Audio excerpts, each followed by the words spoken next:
मैं हिंदू भाइयों से पूछना चाहता हूं, आपको गरीबों की मदद के लिए, ऑक्सीजन के लिए विनय दुबे मिलेंगे या दीगर आपको और हमारे हिंदू भाई मिलेंगे? कहीं पे नज़र आया या ऑक्सीजन बांटता हुआ? क्या हिंदू भाई नहीं मर रहे हैं? खाली मुस्लिम हजरात ही मर रहे हैं? खाली सिख या ईसाई मर रहे हैं? सब कोरोना किसी का मजहब या ज़ात बिरादरी नहीं देख रहा है। वो तो जो भी जद में आ रहा है, फोत हो रहा है, वहाँ बताइए यहाँ नज़र आया ये पुष्पेंद्रा नज़र आया, ये पाखंडी या ये यतीनंद सरस्वती नज़र आया, वहाँ विनय दुबे नज़र आए वहाँ, या और हिंदू भाई नज़र आए, मुस्लिम भाई नज़र आए, कहीं पर नज़र आए? ये तुम्हारा हमदर्द है? ये बहरूपिया है? आप समझ नहीं रहे हो इसको। इसलिए हिंदू भाइयों से भी कहूँगा, इसके खिलाफ आप भी आवाज़ उठाएं और उसको जेल के अंदर पहुँचवाएं। ये भारत में दंगे कराना चाहता है।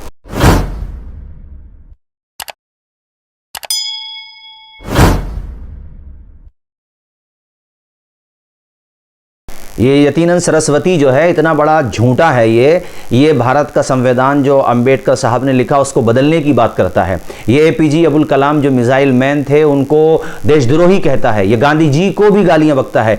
ये नाथूराम गोडसे वाला है और ये गोडसेवादी है, ये अंबेडकरवादी नहीं है। इसी तरीके से ये साईं बाबा जो हिंदुओं में जिनकी बड़ी इज्जत की जाती है, और जो आप हिंदू मज़हब में तो वो अब देवी देवता मानते ही है, उनका अपना मज़हब है, वो फॉलो करते हैं, तो उनकी जो है, इसने कई जगह इसके फॉलोवर हजरात ने उनकी मूर्तियां गिरवाई हैं, टुटवाता है ये मूर्तियां। जब उनकी मूर्ति वहां पर है तो ये उसको भी टुटवाता है। यानी ये जो है अपने ही जहन का है और भी एक नंबर का पाखंडी है, बहरूपिया है, और ये कहता है कि अंग्रेज़ों का एहसान है, अंग्रेज़ों की वजह से हम जीवित हैं। इस गधे से कोई ये पूछे कि 900 साल, ये तकरीबन 850 या 950 साल यहाँ पर शासन रहा मुगलों का या दीगर मुस्लिम शासकों का, तो उनके जो सेनापति होते थे, उनके जो जिम्मेदारान होते थे, फौज में कमांडर होते थे, वो किस धर्म के होते थे? दूसरी बात यह है कि वो उस ज़माने में तादाद क्यों कम नहीं हुई? आज भी वही तादाद है जो दीगर मज़ाहिब वालों की। ये यानी उनकी दुश्मनी में उन लोगों की तारीफ करता है जिन्होंने भारत को लूटा। तो इसका मतलब तो ये हुआ कि भारत में आज़ादी की जंग लड़ने वाले सब के सब देशद्रोही हैं इसके नज़दीक। ये अंग्रेज़ों की तारीफ करता है। तो पता ये चला कि ये उन्हीं का छोड़ा हुआ चूज़ा है और ये पाखंडी एक नंबर का बदमाश दुख ये है। और इन सबसे ज़्यादा तकलीफ़ की बात यह है कि ये पूरी दुनिया की सबसे महान शख्सियत, सबसे बुलंद शख्सियत, जिनके अखलाक की, जिनकी सीरत की, जिनकी दया की, और जिनके हर एतबार से, जो हर एंगल से बेमिसाल हैं। जिन हजरात को शक हो तो वो डॉक्टर माइकल हार्ट की किताब दी हैंड्रेड डाउनलोड करें, गूगल पे मिल जाएगी, तलाश करेंगे, उसमें पढ़ें। उन्होंने पूरे संसार की सबसे महान शख्सियतों में पहले नंबर पर आमना के लाल जनाब मोहम्मद रसूलुल्लाह को रखा, हमारे नबी को रखा है। उनकी ये तौहीन करता है, उनके बारे में सरासर झूठ बोलता, बकवास करता है। एक नंबर का पाखंडी है ये। इसको झूठ बोलने के अलावा दूसरा काम नहीं।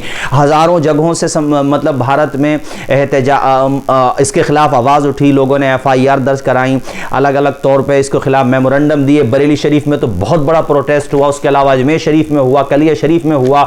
लॉकडाउन के हालात बन गए, महामारी, इस वजह से इस वक्त एहतजाज तो नहीं हो रहे हैं, मगर इसका मतलब ये नहीं है कि इसके खिलाफ गम गुस्सा हमारा कम हो गया है। इंडियन गवर्नमेंट से गुजारिश है कि जैसे हम इस वक्त कोरोना वायरस के खिलाफ जिद्दोजहद कर रहे हैं, इससे निकलने की कोशिश कर रहे हैं, ऐसे ही कोरोना वायरस से ज़्यादा ख़तरनाक ये एंटी नेशनल वायरस है। यानी ये नेशन का भी दुश्मन है। जो आदमी भारत में सिविल वार कराना चाहे वो नेशन का दोस्त कैसे हो सकता है? जो गांधी जी को जो है गालियां दे यहाँ, और न जाने क्या क्या कहे, एपीजे अब्दुल कलाम को देशद्रोही कहे, आप उसके बारे में क्या कहते हैं? आप मुझे बताइए। तो इसके खिलाफ सख्त एक्शन हो। और इसने मुसलमान जो भारत की सबसे बड़ी अकलियत है, यानी हमारे हिंदू भाइयों के बाद सबसे बड़ी आबादी है, उनके जज्बात के साथ इसने खिलवाड़ किया है और मुसलसल अब भी कर रहा है। हैरत है कि एक तरफ बिस्मिल्लाह खान ने एक मामला किया, कंट्रोवर्सी हुई, उनको कंट्री छोड़ना पड़ी, दूसरी तरफ ये मुसलसल बार बार बकवास कर रहा, अभी तक कोई कार्रवाई नहीं हो रही है। तो हम मरकजी हुकूमत से भी और यूपी गवर्नमेंट से भी पुरजोर ये मुतालबा करते हैं कि इसको सलाखों के पीछे भेजा जाए। इसका पेज, फेसबुक पेज है या इसकी और पेज जो उससे नफरत फैल रही है, उनको ब्लॉक किया जाए। और ये जो बदतमीज़ ये करता, सरासर झूठ बोलता है। हम पूछते हैं, हमने कभी पूछा? ये हमारे हुजूर की जीवनी के हवाले से बकवास करता है। मैं इससे कहूँगा स्वामी लक्ष्मी जी की किताब गूगल पे मौजूद है, उसको पढ़ लें, इस्लाम आतंक या आदर्श। इसी तरीके से हमारे हुजूर की जीवनी के हवाले से स्वामी लक्ष्मी जी की क्लिप्स मौजूद हैं यूट्यूब पे, उसको सुन करके देख लो। और भी हमारे हमारे हुजूर के बारे में तो आपको हैरत होगी। कोई हैरत नहीं बल्कि ये सच्ची बात है, हकीकी बात है कि दुनिया में जो भी समझदार होगा वो ये मानेगा कि वो सबसे बुलंद, सबसे महान, सारी शख्सियतें महान होंगी और हैं, बहुत सी शख्सियतें बिलाशुबा महान हुई हैं, लेकिन सारी महान शख्सियतों में सबसे बुलंद शख्सियत हमारे हुजूर की शख्सियत है। आप पढ़ के देखिए उनकी जीवनी। ये हुजूर की शादियों के हवाले से बात करता है कि उन्होंने चंद शादियां की, तो परेशानी क्या, चंद शादियां की। हमने तुमसे कभी पूछा, हमने तुमसे कभी इस बात का सवाल किया कि राजा दशरथ जी ने चंद शादियां नहीं की थी? इसी तरीके से आपके यहाँ अवतार माने जाते हैं राम कृष्ण जी, उनकी तो सैकड़ों बीवियां किताबों में आपकी लिखी हुई है। हमने कभी पूछा?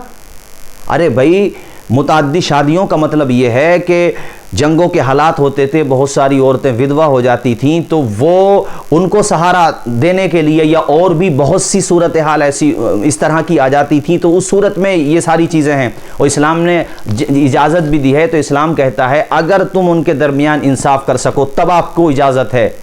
तो ये सब इस तरह की बातें करता है। हमने कभी पूछा? ये हज़रत उम्मुल मोमिनीन आयशा सिद्दीक़ा की एज के बारे में सवाल करता है। मैं इससे पूछता हूँ ये बताए कि सीता जी की उम्र क्या थी शादी के वक़्त? यार हम क्यों पूछेंगे, लेकिन तुम हमारी ज़बानें, हम भी समझते हैं कि तुम क्या चाहते हो, मगर हम तुम्हारी तरह नहीं हैं, ना हम तुम्हारी तरह बदतमीज़ वाला या जिसको कहते हैं पाखंडियों वाला या गली के गुंडों जैसा लबो लहजा हमसे इस्तेमाल नहीं होता।